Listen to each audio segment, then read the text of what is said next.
This video is made possible by our sponsors, AJA. We'd like to thank AJA for all their support and tell you to go to aja.com for all your production and post-production needs. Hi, everyone. I'm Gordon Burkell from Filmmaker U. At Filmmaker U, we create courses for film professionals to deepen and diversify your existing skill set. You can learn more at filmmakeru.com, or of course, follow us on Twitter at filmmaker_u. Every week, we interview a film professional to discuss their work, and this week I'm joined by editor Marc Wiltshire, whose work includes Bel-Air, Our Kind of People, and more recently, Wu-Tang, an American Saga, just to name a few. Welcome to the show, Marc.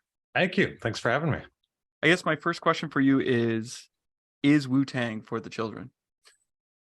Yes, it literally is. In fact, as you can see in my background, my daughter has already been indoctrinated into my love of Wu-Tang. Now, how did you get involved with the series Wu-Tang? So I was very lucky to have known an editor who worked on season 2. And unfortunately for her, she wasn't able to come back for season 3. And I just happened to mention my love and passion for it when I reached out to her one day. And she wrote right back and said, "Send me your resume. I'm going to send it over. They're looking for somebody." And I was so excited. And I happened to be wearing a Wu-Tang t-shirt that day. Totally coincidental. So I took a selfie of myself, sent it over to her and said, like, "This is amazing timing. Thank you so much for sending the resume." She responds, "I just sent this selfie to the showrunner as well.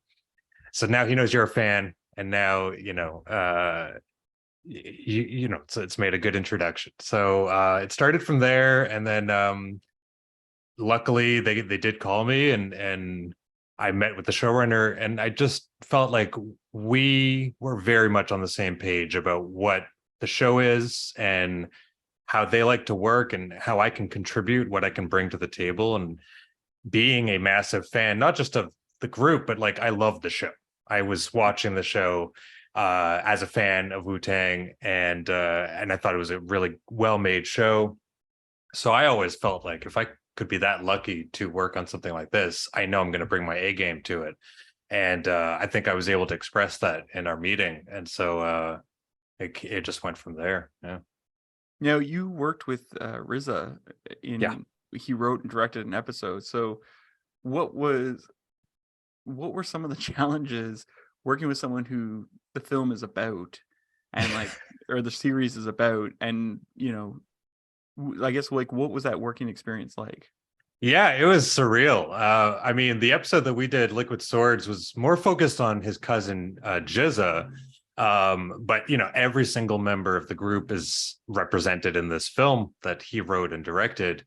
And these guys are all still alive and actually are consulting producers on the show. So it was a little bit intimidating knowing that, my choices are going to be reflecting who these guys are, and I better make sure I represent them accurately, or at least respectfully.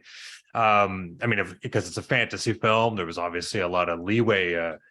We're not trying to tell the real story in that particular episode. But I'm working with RZA. He wrote this. It's a passion project. It was very clear on the page when I read it that this was something very passionate and personal for him. Because it's an allegorical film, he's able to put a lot of his love of hip-hop, his love of pop culture and cinema. And so, beyond just telling the story of Wu-Tang, this is really telling the story of Bobby Diggs and his, childhood obsessions. And so representing all of that faithfully and respectfully to the way he had envisioned was definitely like a big concern going into it. But at the same time, he's such a great writer and director that even upon reading the script, I got it pretty quickly, like what the references are, what he wants to be doing, the point of view that he's coming at, and even right down to the visual reference. I could see on the page, oh, that reminds me of this movie or that scene or this shot. And so it gave me already some context going in of how to approach it.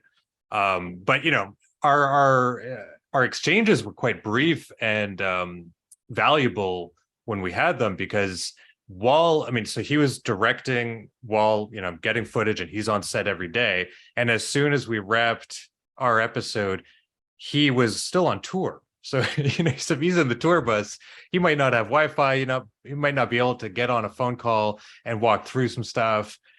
So, we'd have very brief phone calls that would get very specific about whatever challenges we're facing, whatever concerns or questions I might have about a given scene or how to approach it.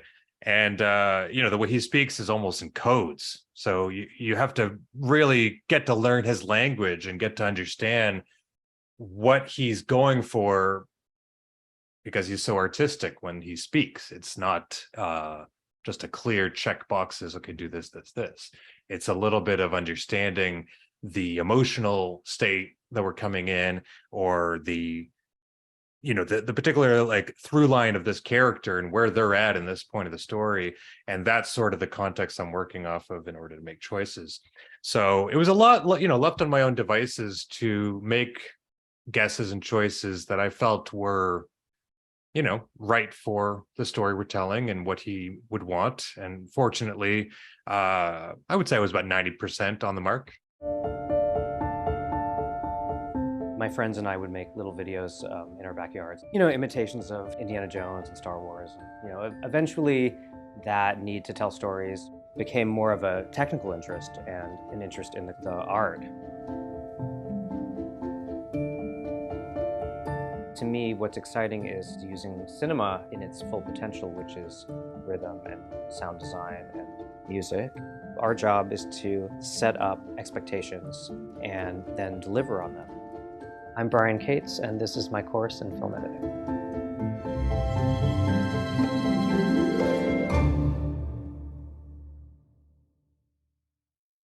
Where does the truth change into fiction in this series? Like, is there element, like, did they stick right to reality, or were there things that they were given sort of, allowed to alter or change? It's a great question. On the one hand, they made a point to be very true to life, right down to, the music. We couldn't put a needle drop in a scene if that needle drop had not come out yet at this point in time. So the series, crosses multiple years.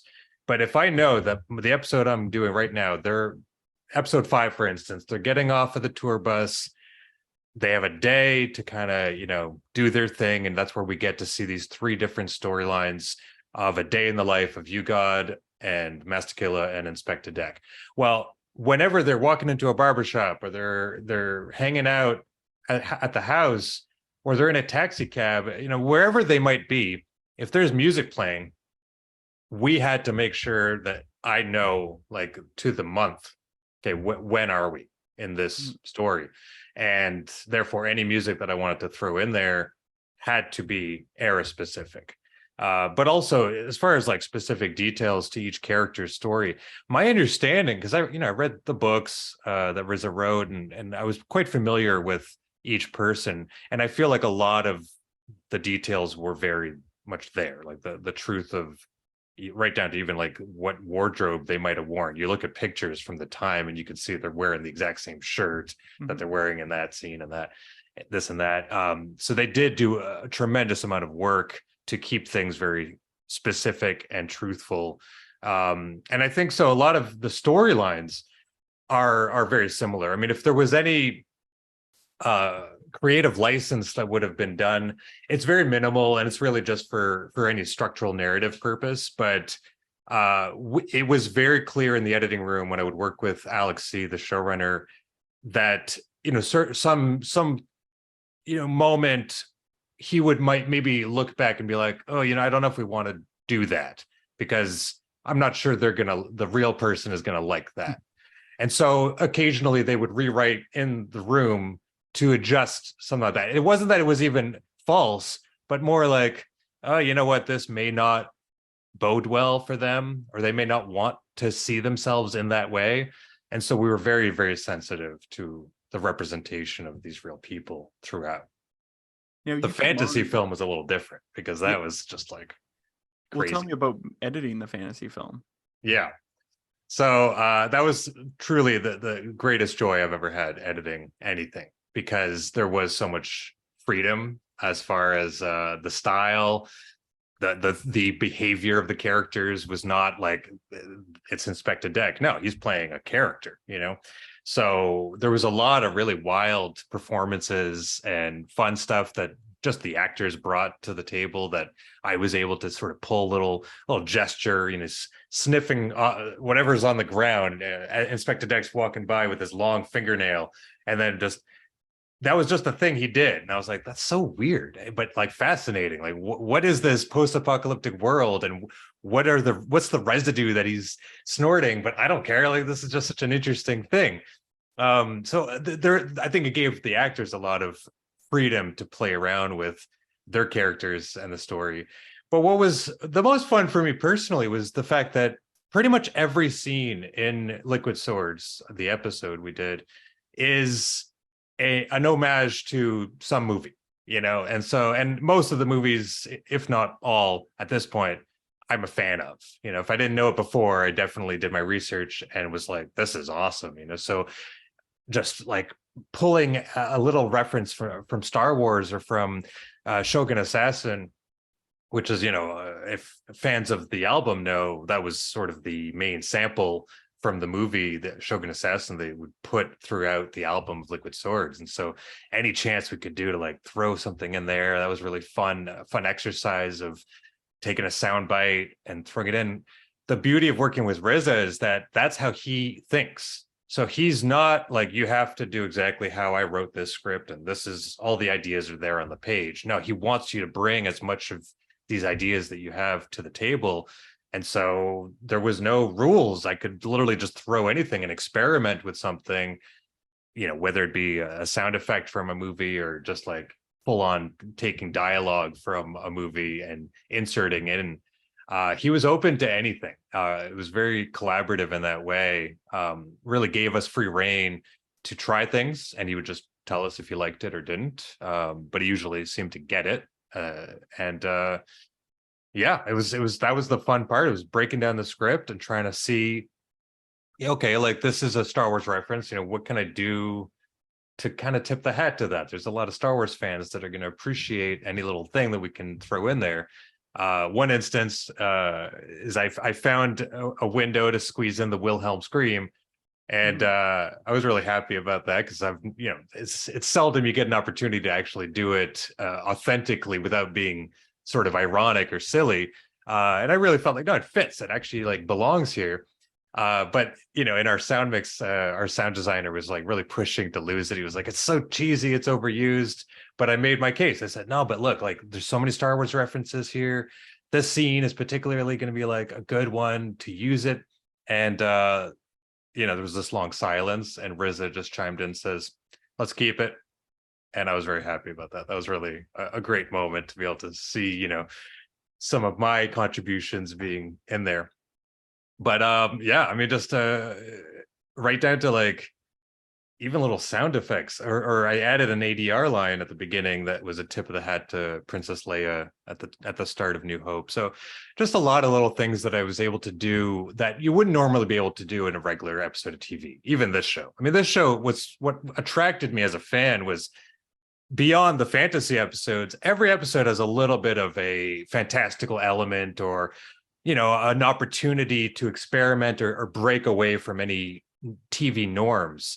So even in the pilot, there's this animation sequence that's reminiscent of Fritz the Cat. And it was like, whoa, like that's cool. You don't usually see that in a TV show. And so there was always a little bit of those opportunities in every episode. But the fantasy episode was kind of just like balls to the wall, whatever you want to do that can, incorporate some sense of fun and enhance and elevate that fantasy. That was the objective. So it was very, very exciting. Which was your favorite reference to play with in that episode? I mean, Star Wars was definitely a big one because I don't know, I just like Star Wars, and I thought that would be a good one to throw stuff in. But the Shogun Assassin was one that I really worked a lot because Liquid Swords is my favorite solo album of all the Wu solo albums. And I discovered that movie through listening to that album. I didn't even know what it was. And then, the opening of the album is just straight dialogue pulled from it. And so watching the movie, I really got a sense of, there's a lot of this that is in his script, but it's very subtle. And so there was one moment where we were able to throw in the dialogue, just a little snippet of dialogue to tie in to the album, but also to kind of tie that loop of all the references that maybe you would have missed. This was one like little thing that we were able to squeeze in that I was very happy to put in a Shogun Assassin piece in there. But also the Mad Max reference when these women come in with their 4x4s, and it's just a wild sequence that goes into a dungeon. It's very reminiscent of Mad Max 3 Thunderdome. Just that was so much fun to play with and milk as much as we could. The studio wanted us to keep trimming that scene down, and eventually RZA was just like, no, like they're missing the point. We gotta bring it back and stretch it back out a bit. And that was very rewarding because I just loved that whole stretch. Well, and how did the studio react, or the broadcaster react to that? If like, because they're like tighten up, and you come back and you're like, here it is longer. Yeah, no, luckily for us, they were incredibly supportive and very smart. There's a cliche in Hollywood where network notes are always really dumb, and I mean, I've read Twitter accounts that show these, and I get it, like it can be true, but that was so not the case on this project.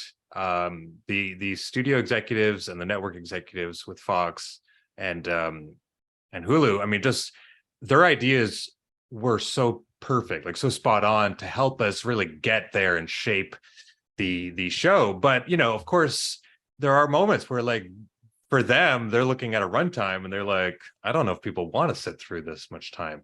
Whereas for us, RZA and I in particular, we felt very strongly about certain scenes that just didn't work if we were neutering them down to just sort of such a short runtime. And it was a balancing act. Of course, we want to honor their note and give it a shot, and we did that several times. Where that was one instance, the Mad Max kind of that whole run, couple of scenes. But one particular scene that was very close to RZA was it's in a throne room, and it's Raekwon's character playing a character called King Louis, and it's basically like a long Shakespearean monologue. Mm-hmm. When you look at it, and understandably, they looked at the runtime of just that scene alone, and they said, "Is there any way you can kind of bring this down?" And we got it. I think it was it probably runs about 5.5 minutes or something, that scene. But so we did it. We tried a couple of iterations of trimming it down and still keeping its essence, but losing a line here and there, and ultimately, it just didn't feel right. It actually lost the impact that the longer version had. And ultimately, we watched it hundreds of times, and we never felt bored or felt like it wasn't engaging us. But we kind of, over time, over cutting it down, I felt myself losing a little bit of interest or focus in the rhythm of the scene. It felt kind of just like it was zooming by, not allowing us to process the words that he was saying. And it's a very personal monologue. And so, yeah, like ultimately that was one instance where we just had to say we tried it, and we strongly believe that it works better longer. And they trusted that instinct. They let us keep it the version of that scene that we felt was best. We made other concessions, and we certainly reworked a lot of like micro moments that really, maybe weren't landing. And that was very helpful, actually, that they could tell us in that Mad Max sequence, they're talking to these women, and the fact that the guys get drugged just wasn't quite clear. That particular detail, they felt like, it's sort of, we don't see it happening. We just cut to the next scene, we see it. And so that was one of the most laborious scenes we had to rework just to address that studio note, because if they're telling us that they're missing something or that it's zooming by too quickly, most likely the audience is going to miss it if they're seeing it just one time. And so that was actually one particular spot that we felt, okay, that's a fair note to give. And I think the final version is the best version of that. I was very proud of it, actually. When I got it, I was like, oh, that is better. That is actually working a lot better. So it's a balancing act. Now you got to work. So you're a Wu-Tang fan. You got to work Mhm. on the bio series, Yeah. and you got to work with RZA. Is there something you learned from this experience about Wu-Tang that you didn't know that you're like, that's amazing? Oh gosh. It's so hard to think about that in retrospect, but the one thing that I learned in episode 5 that was really insightful was I knew about Yuga's story about his son, because that was he's written a book, he's talked about that a lot. So I was familiar with that story, but little things about like Master Killer's story, I didn't know anything about that. So he was almost going to be a cab driver, like as a career. And I didn't even realize like how he almost wasn't part of Wu-Tang. Like it just sort of happened very luckily, you could say. And that's addressed in season 2 a little bit, but in season 3, in this episode in particular, it was a great way to see that sliding doors moment for him that I wasn't aware of that at all. And through that, doing that episode and learning about his story, Master Killa has genuinely become one of my favorite members. Like I just think what he brings to the table is so unique, like all of them are, but the fact that he almost wasn't part of the group at all fascinates me. So, his uncle was a cabbie and was looking to retire. And another thing about Master Killa I had no idea about was that he had a very famous uncle called Marvin Gaye, who is, a singer, talented musician. A lot of his cousins and other relatives were musicians. But in his family, he was not known as having that gift. People would his family would sort of laugh at him as a kid trying to be singing and dancing. They're like, that's not your talent. That's not the thing you've got. Go drive a cab. Yeah, go drive a cab, have a steady career. You can make a good living. It's a good, honest living.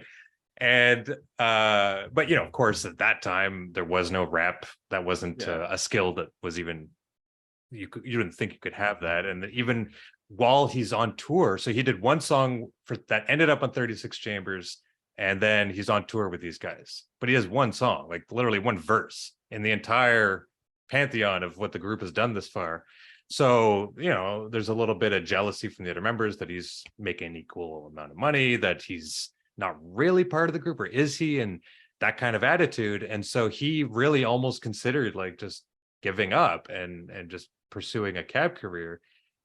And, it was his uncle who gave him, who, found out, was like, wait, you've already got a song on this? Like, no, you have to pursue this. You have to do it. And so he luckily for all of us did. And like I said, he's one of the best. He's truly like what he brings to the the future in Wu-Tang Forever and all the side projects. It's like, how would we not have that person? So that was a fascinating element of I feel like I'm always learning things about the group, but that was probably my favorite lesson. Now I have one last question for you. What would you say is your favorite guilty pleasure film or TV show to watch? Man, it's such a great question. I watch as much as I can. It might be because I have a daughter, and I don't know if this is a guilty pleasure, but Centaur World is I haven't like, seen that. My daughter watches Bluey right now, but Bluey is fantastic. Yeah. And I don't even know if you'd call it a guilty pleasure because it's so good. Yeah. But Centaur World is just like an amazing animation that has came across me recently because of her, that I'm like, I'm looking over her shoulder on the iPad. I'm like, I want to watch this. And so, I'm starting to get into it, and it's really, really fantastic and fun. But I mean, yeah, like that's really what comes to mind most recently. I'm very excited to have Party Down back. There's so much great TV. I just started watching Beef, which is just a lot of fun. I heard that's good. I mean, yeah, everything is so great right now. I don't even know if I would call them guilty pleasures. Yeah. But every time I rewatch Point Break, that feels like a good guilty pleasure. So that's been my not the remake, the original. No, the OG. I love that. Well, thank you so much for letting me interview you today. Oh, absolutely. Thanks. It's been a pleasure. And that's it for this week, everyone. Make sure to check us out at filmmakeru.com, or of course on Twitter at filmmaker_u. I'm Gordon Brickell. Thanks for watching. This video is made possible by our sponsors, AJA. We'd like to thank AJA for all their support and tell you to go to aja.com for all your production and post-production needs.